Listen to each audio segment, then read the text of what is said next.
আজকের রেসিপি হিঙের কচুরি। হিঙের কচুরি বানানোর জন্য দেখো ময়দাটাকে আমি ভালো করে মেখে লেচি কেটে রেখেছি। এবার নিয়ে নিয়েছি আমি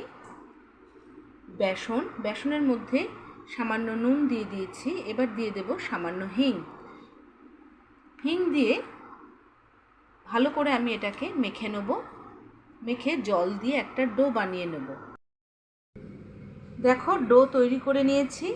এবার ময়দাটাকে এরকমভাবে করে এর মধ্যে এই ডোটা টুকরো টুকরো করে কেটে এর মধ্যে দিয়ে দিতে হবে। এবার একটা একটা করে আমি এভাবে বেলে নেব। রেডি আমার হিঙের কচুরি। আমি আলুর তরকারি দিয়ে সার্ভ করলাম। ভালো লাগলে অবশ্যই শেয়ার এবং সাবস্ক্রাইব করতে ভুলো না।